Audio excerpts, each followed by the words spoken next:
नमस्कार जय जगन्नाथ पिलामाने आज आम कुहुक पेड़ी चैप्टर समस्त प्रश्न उत्तर आलोचना करवा ता पूर्व पिलामाने भिडियोटी को लाइक करी सांग मानक सहित शेयर करनियो आउ चैनल रे जदि नुआ थाओ ताहले चैनल टी को सब्सक्राइब करी ऑल नोटिफिकेशन को ऑन कर दियो।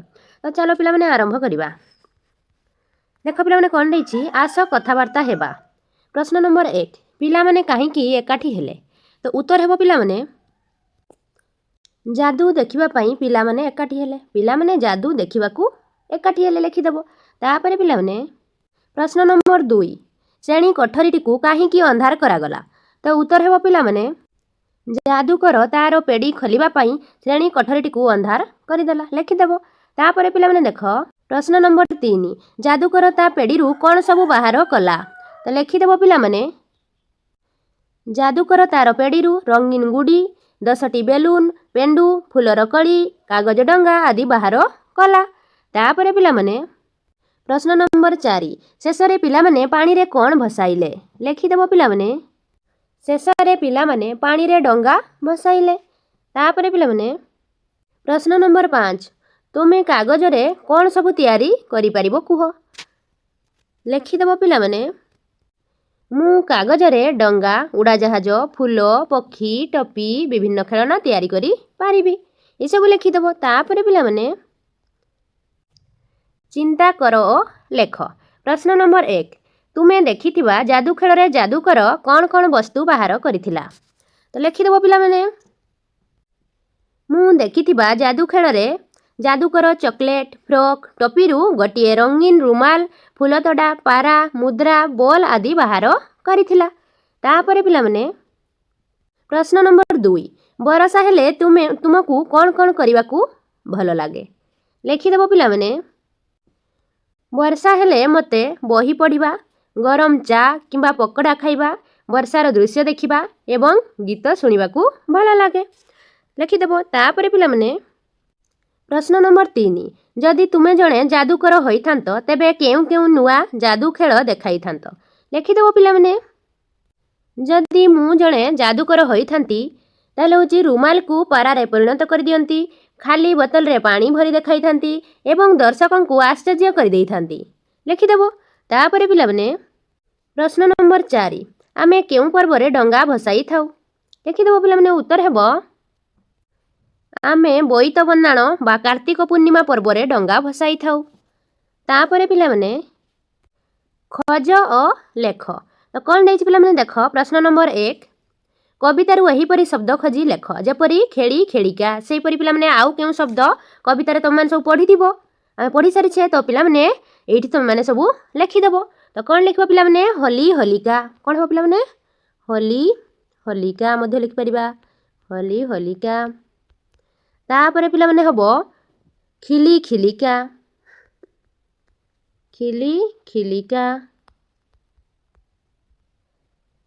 तापर देखो पिलामाने एई पर लिखिदेबो। तापर प्रश्न नंबर 2 देखो पिलामाने कोन कहिछि जेपरि गोटिए हेले बही अनेक हेले बही गुड़िक गोटिए को कोन कहै पिलामाने बही आ जदि अनेक जदि बहुवचन देखिबा ताले बही गुड़िक हुए सेही पर पिलामाने लेख कहिछि। तो कोन लिखिबा पिलामाने देखो 2 नंबर कहला हाथी हाथी ताले कोन हो पिलामाने लिखिदेबो हाथी गुड़िक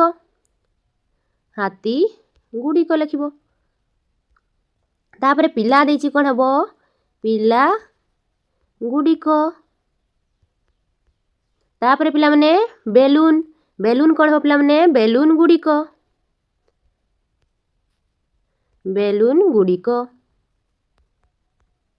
तापर थाड़ी थाड़ी कोन हो पिलामाने थाड़ी गुड़िक लिखिदेबो। तापर पिलामाने देखो कोन देछि तापर देछि पिलामाने प्रश्न नंबर 3 प्रश्न नंबर 3 कोन देला चित्र सहित खेलर नाम को जोड़। एटा केउ खेल पिलामाने एठी पिलामाने कोन खेलुछंती दौड़ी डिया। तो गारटाणी तो माने जोड़ी देबो दौड़ी डिया कोठी अछि पिलामाने एठी देखो एटा हबो हमर ताहले दौड़ी डिया ला एटा दौड़ी डिया। तापर पिलामाने एटा कोन करूछि पिलामाने ये जादू देखौछि ताहले पिलामाने एटा हबो हमर कुहुक पेड़ी। तापर देखो पिलामाने एटा हमर कोन एटा हमर कंढेई नाच ताहले कोठी अछि एटा पिलामाने देखो एटा होछि हमर कंढेई नाच। तापर ये कोन ये नटू खेल एटा कोन करछंती नटू खेल एहीपरि पिलामाने तो माने ଗାରଟାଣି ଯୋଡ଼ିବ। ତାପରେ ଦେଖ ପିଲାମାନେ କ'ଣ ଦେଇଛି। ପ୍ରଶ୍ନ ନମ୍ବର 4 କବିତାକୁ ପଢ଼ି କ ସ୍ତମ୍ଭର ଧାଡ଼ିକୁ ଖ ସ୍ତମ୍ଭର ଧାଡ଼ି ସହିତ ମିଳାଅ ଓ ପଢ଼। ଏଠି କ ସ୍ତମ୍ଭ ଖ ସ୍ତମ୍ଭ ଦେଇଛି ପିଲାମାନେ। ଏଠି ଅଧା କବିତାର ଅଧା ଅଂଶ ଦେଇଛି, ଏଠି କବିତାର ଅଧା ଅଂଶ ଦେଇଛି। ତମେ ତାକୁ ଯୋଡ଼ିକି ପଢ଼ିବ। କ'ଣ ଦେଇଛି ତାହେଲେ ପିଲାମାନେ ଦେଖ। ପ୍ରଥମେ ଦେଇଛି କୁହୁକ ବାଡ଼ିଟି ଛୁଇଁଲା ପେଡ଼ି। ଏଇଟା ପିଲାମାନେ ଓଲଟା ଦେଇଛି। କୁହୁକ ପେଡ଼ିଟି କ'ଣ ହେବ? କୁହୁକ ପେଡ଼ିକୁ ଛୁଇଁଲା ବାଡ଼ି ହେବା କଥା। ଏଠି କୁହୁକ ପେଡ଼ିକୁ ହେବ। ପେଡ଼ିକୁ ଏଇଠି ପିଲାମାନେ ବାଡ଼ି ହେବ ହେଲା। କୁହୁକ ପେଡ଼ିକୁ ଛୁଇଁଲା ବାଡ଼ି ଏହା ପଢ଼ିଥିଲା ଆମେ ବହିରେ ସେ ଅଛି। ତ କ'ଣ ହେବ ପିଲାମାନେ? ଏଇଟା ହେବ ଆମର ବାହାରିଲା ପେଣ୍ଡୁ ଗଲା ତ ଗଡ଼ି। ତାହେଲେ ଏଇଟା କେଉଁଠି ହେବ? ବାହାରିଲା ପେଣ୍ଡୁ ଗଲା ତ ଗଡ଼ି। ତାପରେ ପିଲାମାନେ 2ରେ ଦେଇଛି ଆମର। 2ରେ ଦେଖ ପିଲାମାନେ 2ରେ ଦେଇଛି ଘର ଭିତରଟା ଅନ୍ଧାର ହେଲା। ଏଠି କ'ଣ ହେବ 2ରେ ପିଲାମାନେ? 2ରେ ହେବ ଆମର ଏଇଟା ଦେଖ ଯାଦୁର ତାର ପେଡ଼ି ଖୋଲିଲା। ଏଇଟା ଯାଦୁର ନୁହଁ, ଯାଦୁ କର। ଏଇଟା ହେବ ପିଲାମାନେ ଯାଦୁ କର। ଯାଦୁ କର ତାର ପେଡ଼ି ଖୋଲିଲା ହେଲା ପିଲାମାନେ। ଏଠି ମାରିଦେବ। ତାପରେ ପିଲାମାନେ 3ରେ କ'ଣ କହିଛି ପିଲାମାନେ ଦେଖିଲ। 3ରେ କହିଛି ଯୋଡ଼ି ଯୋଡ଼ି କରି ଡଙ୍ଗା ମିଶାଇ ପାଣିର ସୁଅରେ ଦେଲେ ଭସାଇ ହେଲା ପିଲାମାନେ। ଯୋଡ଼ି ଯୋଡ଼ି କରି ଡଙ୍ଗା ମିଶାଇ ପାଣିର ସୁଅରେ ଦେଲେ ଭସାଇ। ତାପରେ 4 କ'ଣ କହିଲା ପିଲାମାନେ? 4 କହିଲା ଆମର ଯାଦୁକର ପୁଣି ପେଡ଼ି ଖୋଲିଲା। ତାପରେ ବେଲୁନ 10ଟି ବାହାର କଲା। ପୁଣି ଯାଦୁକର ପେଡ଼ି ଖୋଲିଲା ଆଉ ବେଲୁନ 10ଟି ବାହାର କଲା। ପଢ଼ିଥିଲେ ଏଇସବୁ। ଏଇଭଳି ପିଲାମାନେ ତୁମେ ବି ଗାରଟାଣି ଦେବ। ତାପରେ ଦେଖିବା ପିଲାମାନେ। ତାପରେ ଦେଖ ପିଲାମାନେ ପ୍ରଶ୍ନ ନମ୍ବର 4 ନିମ୍ନ ଅକ୍ଷରକୁ ସଜାଡ଼ି ଠିକ୍ ଶବ୍ଦଟି ଲେଖ। ଡିପେ ୟାକୁ ଅକ୍ଷରକୁ ଆମେ ସଜାଡ଼ିକି ଲେଖିବା। ଯେମିତିକି ହେବ ଡିପେଟା କ'ଣ ହେବ? ପେଡ଼ି ଲେଖିଦେବ ପିଲାମାନେ ପେଡ଼ି। ତାପରେ ଡିଗୁ ଦେଇଛି ଏଇଟା କ'ଣ ହେବ? ଗୁଡ଼ି। ତାପରେ ନବେଲୁ ଦେଇଛି କ'ଣ ହେବ? ବେଲୁନ। ବେଲୁନ ଲେଖିଦେବ ପିଲାମାନେ। ତାପରେ ଗାଡ଼ ଦେଇଛି କ'ଣ ହେବ? ଡଙ୍ଗା। ସଜାଡ଼ିକି ଲେଖିଦେବ ଏଇଭଳି। ତାପରେ ଦେଖ ପିଲାମାନେ 5 ନମ୍ବର କ'ଣ କହିଲା। 5 ନମ୍ବର କହିଛି ପିଲାମାନେ ତଳେ ଚିତ୍ରରେ ରଙ୍ଗ ଦିଅ। କୁହୁକ ପେଡ଼ିରୁ ଆଉ କ'ଣ ସବୁ ବାହାର କରିବାକୁ ଚାହୁଁଛ ତାର ଚିତ୍ର କରି ରଙ୍ଗ ଦିଅ। ତ ଏଠି ଦେଖ ପିଲାମାନେ କେତେକ ଚିତ୍ର ସେ ଦେଇଛି। ଏଇଟା ପିଲାମାନେ ବେଲୁନର ଚିତ୍ର। ଠିକ୍ ସେ ବେଲୁନର ଚିତ୍ରଟା ଦେଖାଯାଉନି, ଲିଭି ଯାଇଛି। ଏଇଟା ପିଲାମାନେ ବେଲୁନର ଚିତ୍ର। ବେଲୁନର ଚିତ୍ର। ତ ଇଏ କହୁଛି ଏଇ କୁହୁକ ପେଡ଼ି ଯେଉଁ ଅଛି ଏଥିରେ ତୁମେ ରଙ୍ଗ ଦେବ। ରଙ୍ଗ ଦେଇ ସାରିଲା ପରେ ଏଇ କୁହୁକ ପେଡ଼ିରୁ ତୁମେ ଆଉ କେଉଁ ସବୁ ଜିନିଷ ବାହାର କରିବାକୁ ଚାହୁଁଛ ତାହା ଲେଖିବ ଏଇଠି। ତାହା ହେଉଛି ଚିତ୍ର କରିବ। ଚିତ୍ର କରିକି ରଙ୍ଗ ଦେବ। ଯେମିତିକି ପିଲାମାନେ ଆମେ ପାରାଟିଏ ବାହାର କରିବା। ଏଠି ପାରାର ଚିତ୍ର ବନେଇଦେବ। ପାରା ଚିତ୍ର ବନେଇକି ରଙ୍ଗ ଦେଇଦେବ। ତାପରେ ପିଲାମାନେ ଆଉ କ'ଣ? ପୋଷାକ ମଧ୍ୟ ଏଠି ବନେଇଦେବ ପିଲାମାନେ। ପୋଷାକ ଚିତ୍ର। ଏଇ ପୋଷାକ ଚିତ୍ର ବନେଇ ଦେଇକି ପିଲାମାନେ ରଙ୍ଗ ଦେବ। ତାପରେ ଦେଖ ପିଲାମାନେ କ'ଣ ଦେଇଛି। ଏଠି ଦେଖ ପିଲାମାନେ କଳାକୃତି ମୁଖା ଚିତ୍ର। ଖାଲି ଘରେ ଆଉ ଅନ୍ୟ ପଶୁମାନଙ୍କ ମୁଖା ତିଆରି କରି ରଙ୍ଗ କର। ଏଠି ଦେଇଛି ପିଲାମାନେ ହାତୀ ପ୍ରଜାପତି ଦେଇଛି। ତୁମମାନେ ଏଇ ଖାଲି ଘରେ ଆଉ ପଶୁଙ୍କର ମୁଖା ତିଆରି କରିବ। ତ ଏଠି କ'ଣ ହେବ ପିଲାମାନେ? ତୁମେ ତୁମ ଇଚ୍ଛାରେ ନେଇପାରିବ ପିଲାମାନେ। ଯେମିତି ବାଘର ଚିତ୍ର, ବାଘର ମୁଖା ବନେଇ ପାରିବ।